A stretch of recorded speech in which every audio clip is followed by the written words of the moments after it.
morning. Welcome to the lesson. This lesson is lesson 10. As usual, I'll be your facilitator, teacher Kwame. I hope you enjoy the class. I'll see you at the end of the lesson. Welcome to lesson 10. This lesson is about teaching concepts about science and technology in our schools. This will be the first part. In this lesson, I'll give you an overview of what the lesson is about.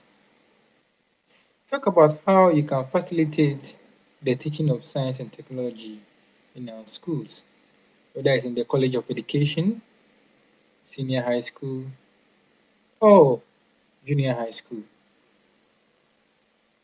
I hope you enjoyed the lesson. If you have any concerns, just send me an email akyajman@joscobechim.edu.gh and I'll get to you as soon as I get your mail. Thank you. In this lesson, we'll look at the review and then the lesson outline or the overview. We'll look at some lesson outcomes and indicators, as well as how we can teach the concept of science and technology. We'll look at some of the contributions of science and technology in our society, how these two are interrelated, then some references and assessment.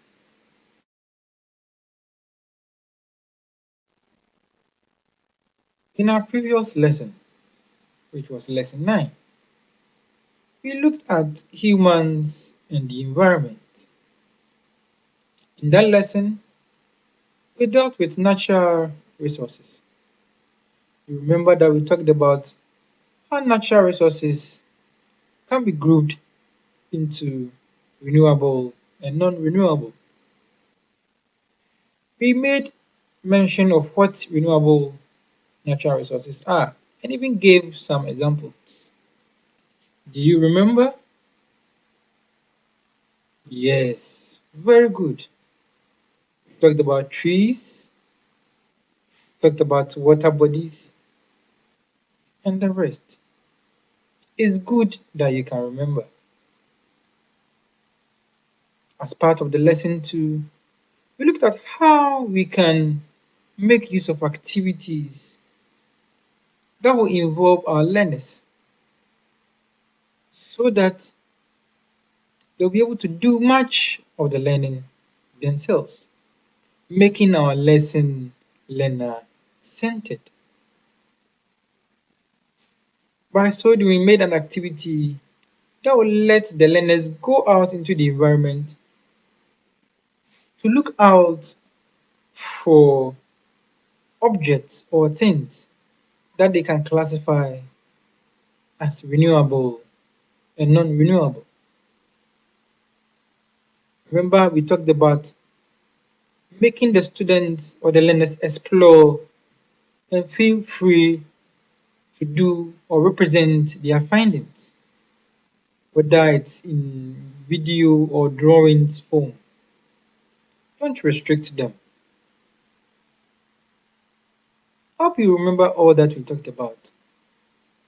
If you do, that's very good. If you don't really remember what we talked about, don't worry. You can always go back and look at what we talked about.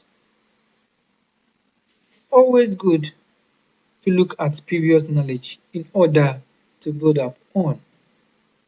This lesson 10 will be a build up of lesson 9.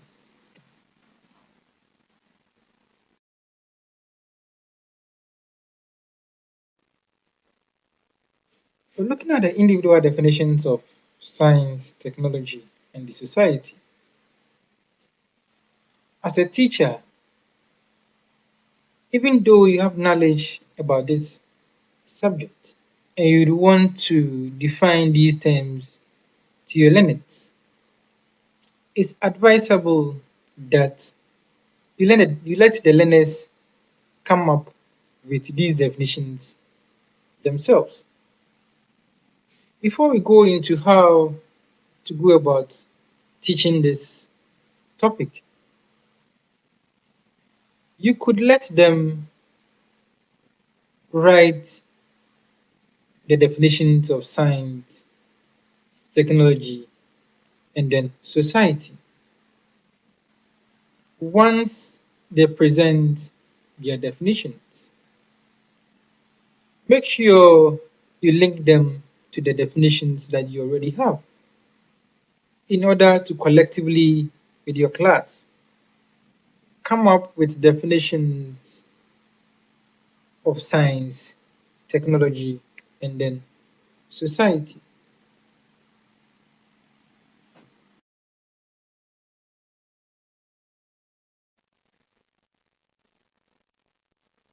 In teaching the concept of science and technology, one advice I always give to my students is that such a lesson should be full of activities. Activities in the sense that you don't have to let the learners explore because such a topic is all around us. Your learners might have made use of so many of the examples that you are going to give.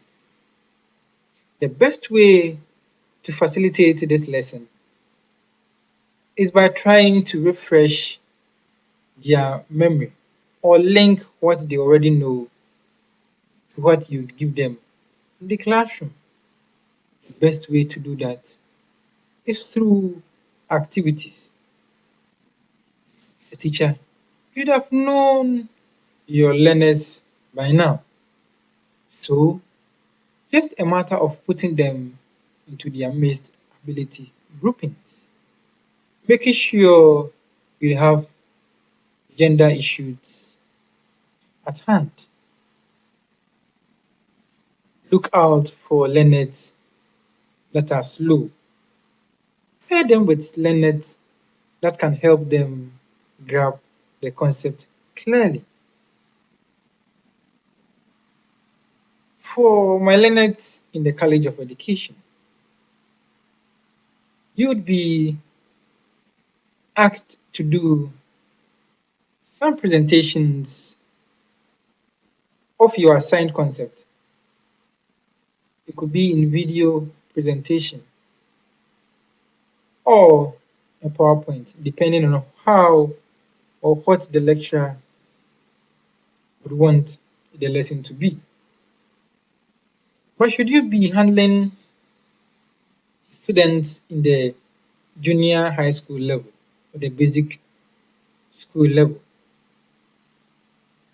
such a lesson should be backed with so much activity that the students can do themselves. Having defined the individual terms, you can use this diagram or sketch a diagram as this. Talk about the relationship between science, technology, and then show that these two are linked, including our society. It doesn't mean that you should use this diagram to teach your learners. You can come up with genuine ways of representing how they are linked, depending on your students and how they are able to understand concepts better.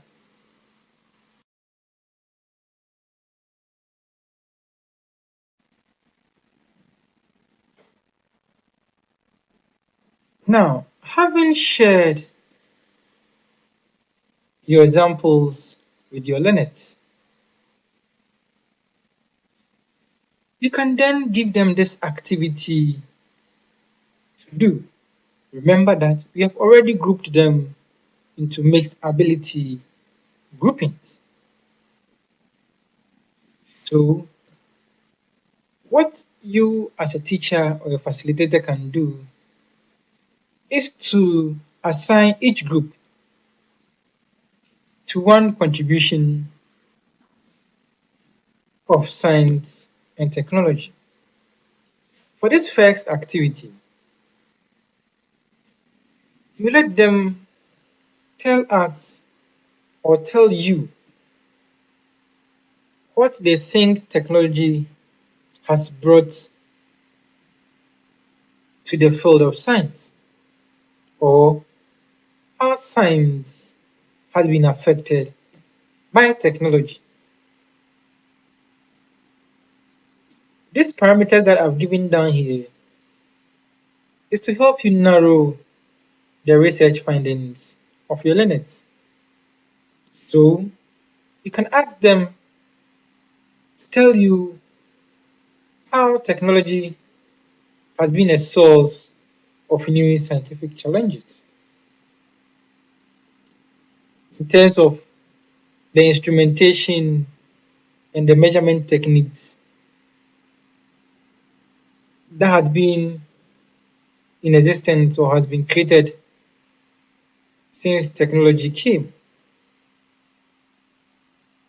So in terms of instrumentation or measurement techniques, you could help your learners by deciding to give one example to pave way for their research. For example, let's take tailoring or fashion design as a case study. First, we're making use of arm's length as a way of measuring cloth yards. But with technology, we made use of tape measures as a way of measuring length. Or when we go to our markets, how do you measure the commodities we buy? How has technology influenced how we measure these commodities? Has there been any instrument that is now helping us to do these measurements without teaching the customer or the seller? All these can be used as examples for the learners to know what exactly they are going to be researching into.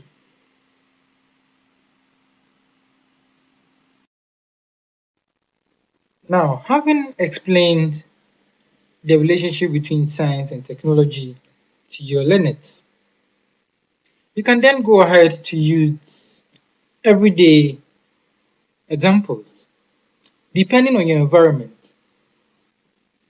For example, this example that I'm using in the lecture has to do with mixing of two substances. And these two substances that we are going to talk about, the immediate environment that you teach, what is common there that can easily be recognized by your learners? Here I'm making use of fufu. So you can just say that science in fufu making is the mixing of your plantain with the cassava, i.e., through pounding. Now, that is the science of it.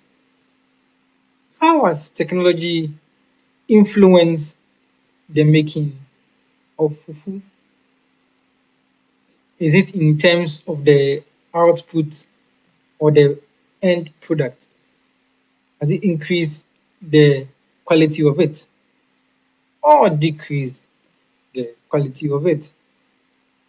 In terms of production time, has the time increased or decreased? Once you are able to explain these to your learners, it sets the tone for explanation as to the examples that you would go on to make. That is, if you are giving more than one example. So here, once you decide to talk about the fufu pounding machine, you realize that now the time frame for the end product of adding the cassava and the plantain has been shortened. That is how useful the technology has come to help in terms of making fufu. Another example that a teacher might decide to use, it's the drying of fish. At first, it's either we dry them in the sun or we make use of our firewood. But with the invention of these gas ovens, you realize that the drying of our commodities, in this example fish, has become faster and the end product has been more efficient in terms of the dryness. You can use these examples to explain how technology and science are linked, as well as bringing in how it has come to help our society.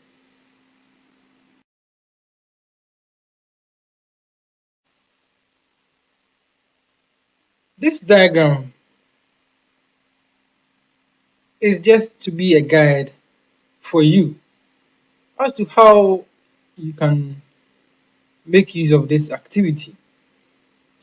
So, this is the actual activity groupings. To make the activity more interesting, you can give your group names.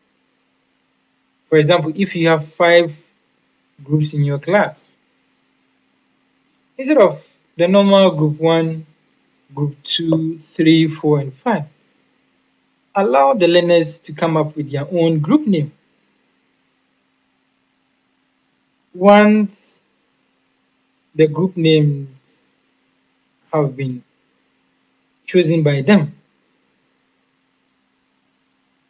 to give it a fair playing field in terms of assigning the areas of research to the learners, you can let the group leaders come forward so you ballot for the slots or the research areas. So once that is done, you write on the board the areas that each group chose. I decide to represent it in this format. As a teacher, once you know your learners and what appeals to them, you can decide to represent it in the best way possible. This is how I choose to represent mine. I'm sure by now you are thinking of how you are going to do the representation of your groups and then their research areas. Yes, it's getting interesting.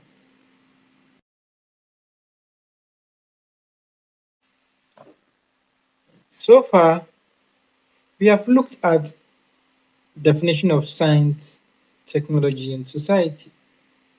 We have also looked at how they are related.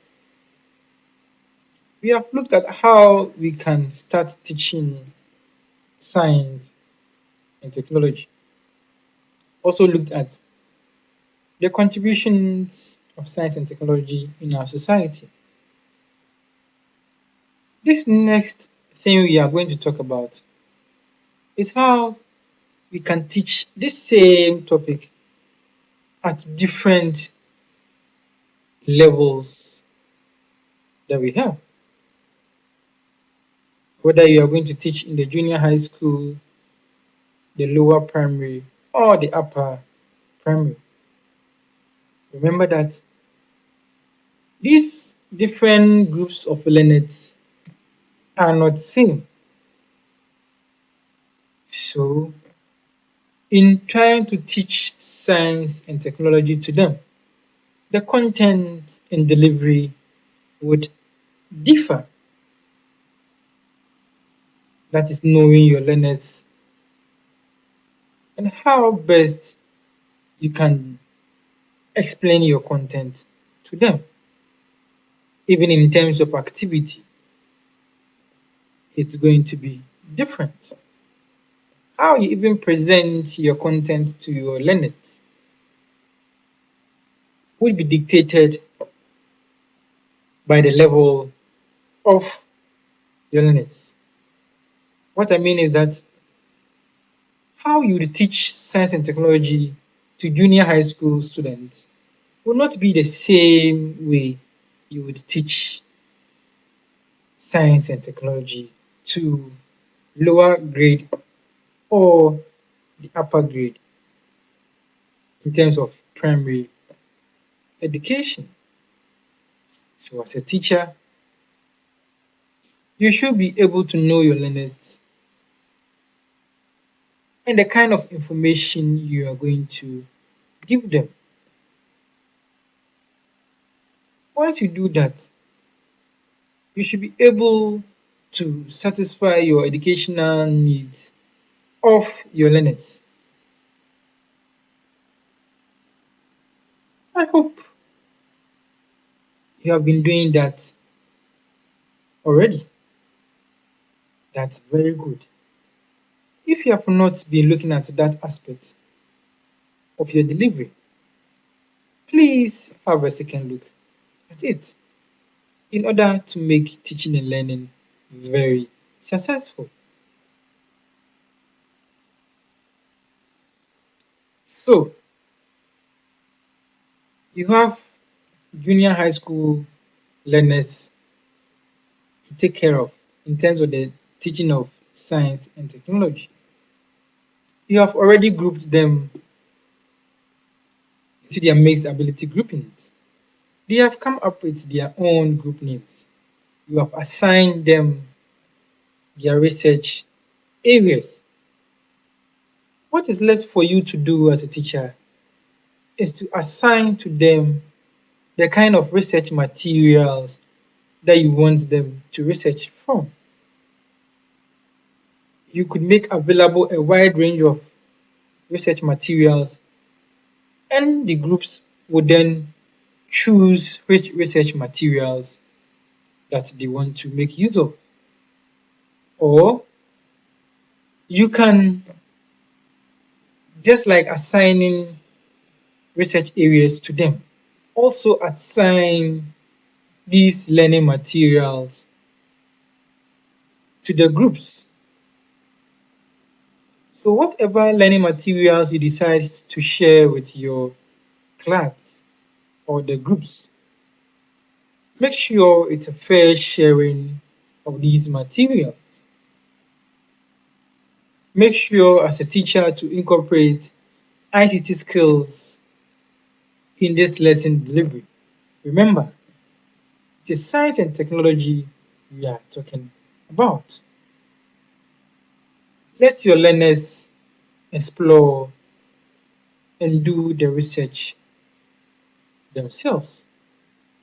Even if you don't want to guide them, just do so in various ways that will not seem like you are doing the work for them. Let them do much of the work.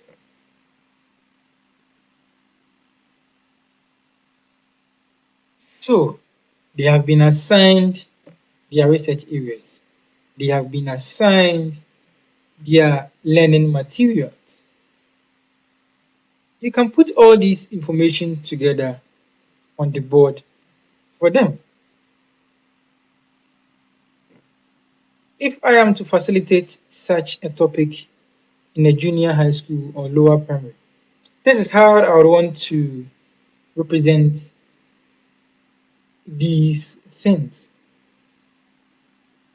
So if I want to teach science and technology in the lower primary, these are the materials I will make available to the learners: magazines, newspapers, and real objects.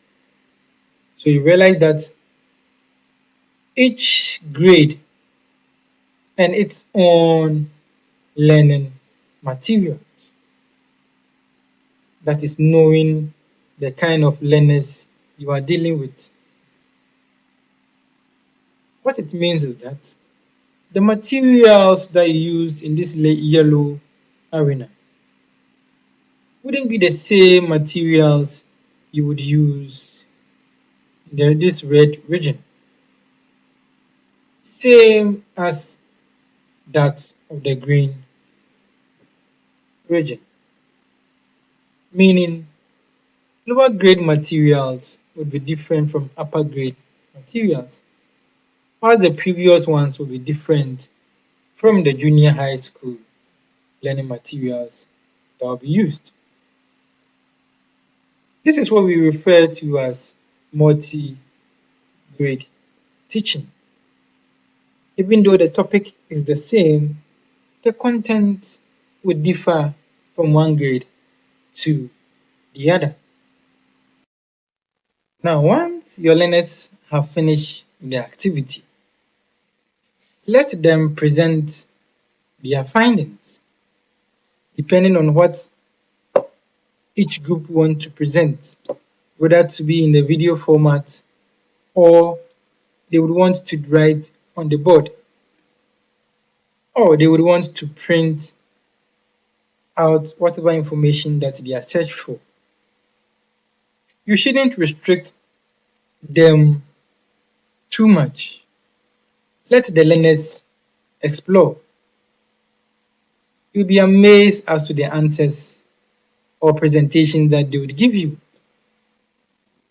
It will make the lesson interesting as well as entertaining. They will learn more on their own as they are being guided.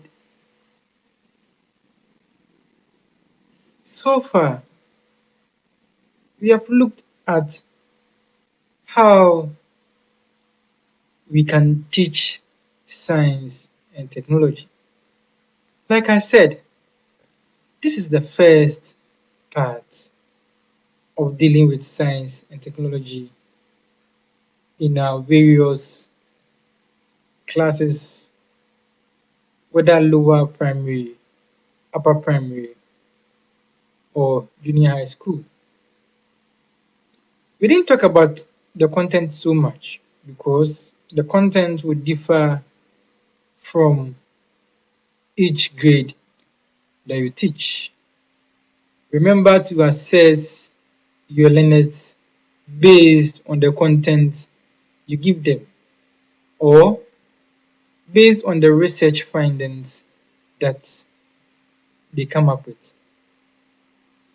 Don't forget to let each group share their findings with the whole class. If possible, fine-tune their research work in order to make teaching and learning a very successful one. I hope you enjoyed today's lesson.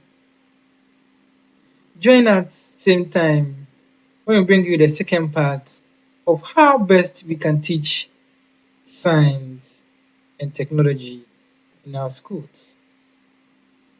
Thank you and see you next time.